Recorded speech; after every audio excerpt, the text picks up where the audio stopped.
بسم اللہ الرحمن الرحیم۔ کلام اقبال میں غیر مسلم مشاہیر و فلسفہ کا تذکرہ۔ شاعر مشرق حضرت علامہ محمد اقبال کی شاعری میں مقصد کو اولیت حاصل ہے۔ ان کی تخلیقات کاری کو ان کا گرویدہ قطعی شیدائی بناتی ہیں۔ بلا شبہ مسلم امہ کے لیے ان کی خدمات مثالی ہیں۔ انہوں نے بحیثیت شاعر، مفکر اور فلسفی مایوسی اور غلامی کے اندھیروں میں گرے مسلمانوں کو پستیوں سے نکالنے کا راستہ دکھایا۔ تاہم ان کے عمومی مخاطب امت مسلمہ کے نوجوان تھے، جنہیں وہ آنے والے دور جدید کی سائنسی، معاشی اور معاشرتی تبدیلیوں کا سامنا کرنے کے لیے تیار کرنا چاہتے تھے۔ علاوہ ازیں ان کی شاعری اور خیالات میں نہ صرف ان کے اپنے دور کا عکس ملتا ہے، بلکہ وہ پچھلے زمانے کے شعراء، مفکرین اور فلاسفہ کے خیالات کا جائزہ لے کر اس سے خاطر خواہ نتیجہ بھی اخذ کرتے تھے، جو ان کے وسیع مطالعے اور فکری پختگی کی واضح دلیل ہے۔ قبل مسیح سے 20ویں صدی تک کے مفکرین کا ذکر ان کے خیالات کا پرتو جہاں ان کی شاعری میں نظر آتا ہے، وہیں ان کے کلام میں مسلم شخصیات کے علاوہ بہت سی غیر مسلم شخصیات کا تذکرہ بھی موجود ہے۔ اقبال کا کمال یہ ہے کہ وہ ان غیر مسلم مشاہیر کی زندگی اور ان کے علمی کاموں میں سے ایسے نقطے ڈھونڈ کر لائے جو ان کے پڑھنے والوں اور خاص طور پر نوجوانوں کے سامنے بطور مثال پیش کیے جا سکیں۔ شاعر مشرق علامہ محمد اقبال کے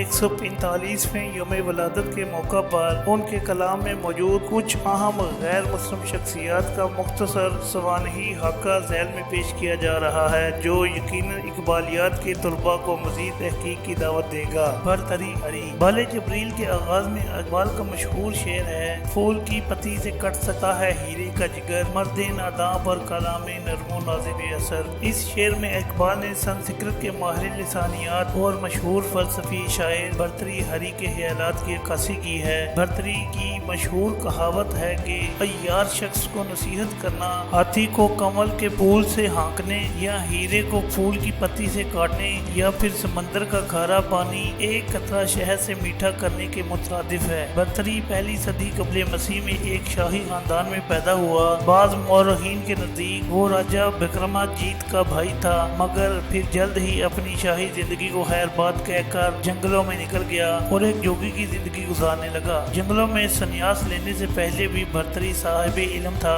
اور اس نے راجنیتی پر بہت کچھ لکھا، مگر شاہی زندگی ترک کرنے کے بعد معرفت، فقیری، ذات شناسی اور صرف و نحو ہی اس کے پسندیدہ موضوعات تھے۔ برتری کو آج بھی سنسکرت زبان کا عظیم شاعر، فلسفی اور ماہر لسانیات سمجھا جاتا ہے۔ بعض روایات کے مطابق برتری نے کچھ وقت جہلم کے نزدیک ٹلہ جوگیوں میں جوگیوں کی صحبت میں بھی گزارا۔ دانتے الیگیری اقبال اپنی کتاب جاوید نامہ کی تعارف میں فرماتے ہیں: یہ کتاب حقیقت میں ایشیا کی ڈیوائن کامیڈی ہے، جیسے دانتے کی تصنیف یورپ کی ڈیوائن کامیڈی ہے۔ ڈیوائن کامیڈی دراصل دانتے کی ایک طویل تمثیلی نظم ہے، جس میں وہ روم کے عظیم شاعر ورجل کے ساتھ جہنم، اعراف اور جنت کی سیر کرتا ہے۔ دانتے مشہور فلسفی شاعر تھا۔ وہ 1265 میں اٹلی میں پیدا ہوا۔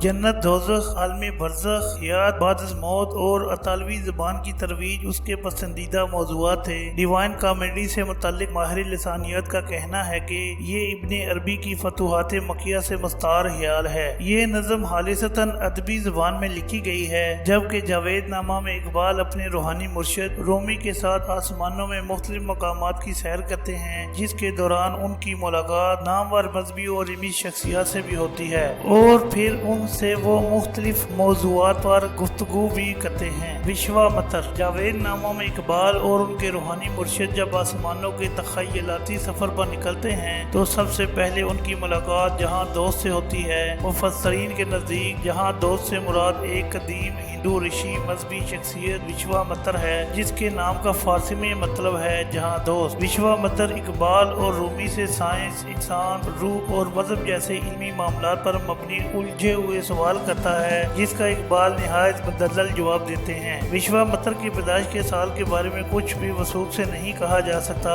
لیکن روایات کے مطابق اس نے اپنی زندگی تخلیق کائنات اور خالق کائنات جیسے موضوعات پر غور و فکر کرتے گزاری۔ وہ ہندوؤں کے بھگوان رام چندر کا استاد بھی تھا اور ہندوؤں کی مذہبی کتاب رگ وید کے کچھ حصے بھی اس کے نام سے منسوب ہیں۔ گوتم بدھ بانگے درا میں اقبال کی نظم نانک کے شروع کے چند اشعار میں گوتم بدھ کا ذکر آیا ہے۔ نظم کا پہلا شعر ہی اقبال کی نظر میں گوتم کے پیغام کی اہمیت کا اندازہ لگانے کے لیے کافی ہے۔ بانگے درا کے علاوہ جاوید نامہ میں بھی اقبال اور گودم کی تصوراتی ملاقات کا ذکر ہے۔ قوم نے پیغام گودم کی ذرا پرواہ نہ کی، قدر پہچانی نہ اپنے گہرے یک دانا کی۔ 6 صدی قبل مسیح میں برصغیر اوس کے قرب و جوار میں مذہب اور ذات پات کی بنیاد پر انسانیت کی تزلیل عام تھی۔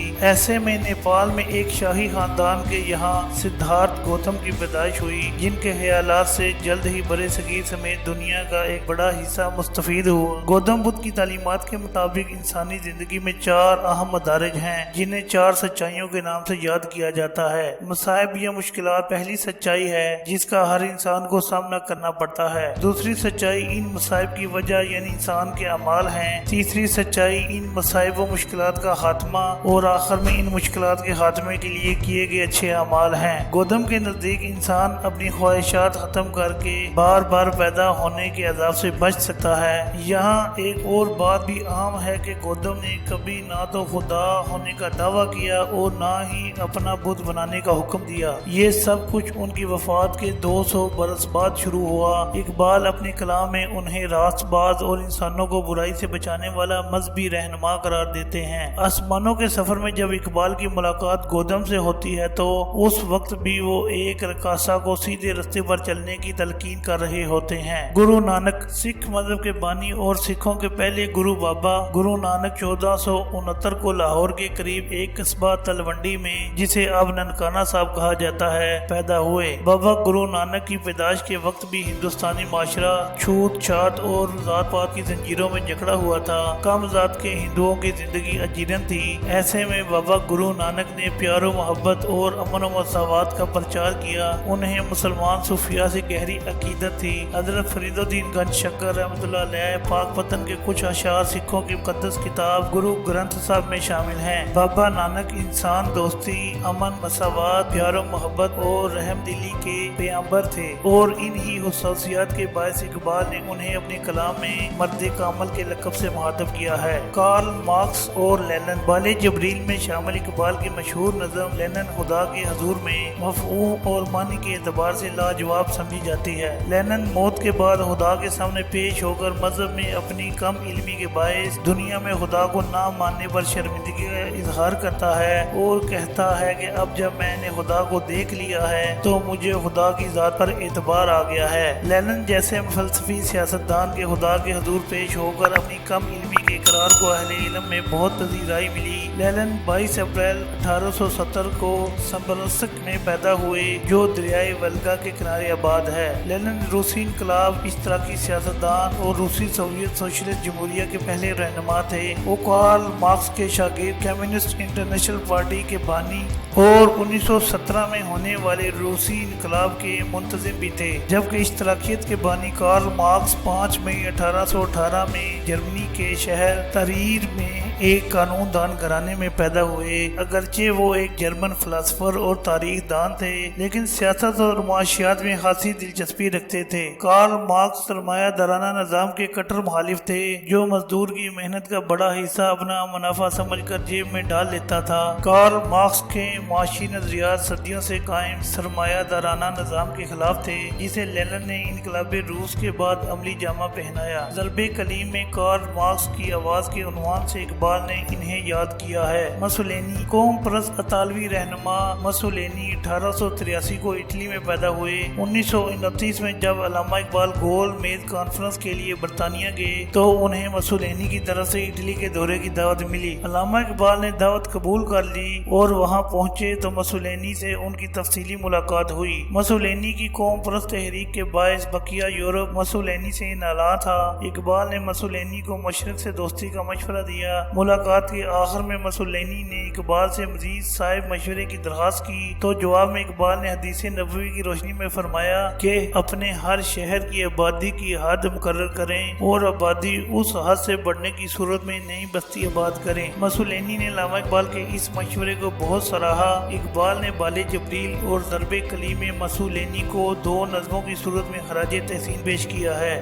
نپولین اول 1769 کو کورسیکا کے شہر اجاسیو میں پیدا ہوا۔ اس کا اصل نام نپولین بوناپارٹ تھا۔ وہ فرانس کا عظیم سیاسی لیڈر اور سپہ سالار تھا۔ اس کا شمار دنیا کے عظیم سپہ سالاروں میں کیا جاتا ہے۔ اپنے عہد میں اس نے کئی فوجی مارکے اپنے نام کیے۔ برطانوی فوج کے لیے وہ ہمیشہ درد سر بنا رہا، تاہم اس ہی کے ہاتھوں واٹرلو کے مقام پر اسے آخری شکست ہوئی۔ نپولین عیسائی تھا، مگر بعض مورخین کے مطابق اسلام کی تعلیمات سے بہت متاثر تھا۔ اقبال پیرس کے دورے کے دوران نپولین کی قبر پر بھی گئے اور وہاں ایک مختصر نظم نپولین کے مزار پر تحریر کر کے اس عظیم سپہ سالار کو خراج عقیدت پیش کیا۔ فریڈرک نیچتے، جرمن فلسفی فریڈرک نیچتے 15 اکتوبر 1844 کو جرمن صوبے سیکسنی کے ایک قصبے میں ایک پادری کے ہاں پیدا ہوا۔ وہ انسانی معاملات میں طاقت کو فیصلہ کن عنصر سمجھتا تھا۔ اس نے بہت سے گیت لکھے اور ان کی دھنیں بھی بنائیں، لیکن آگے چل کر فلسفے اور لسانیات پر مبنی اس کی معرکۃ الآراء تصانیف اس کے اصل میدان کی بنیاد بنی۔ اس کے فوکل بشر سپرمین کے تصور کو یورپ میں بے پناہ شہرت ملی۔ علامہ اقبال تعلیم کے سلسلے میں جرمنی گئے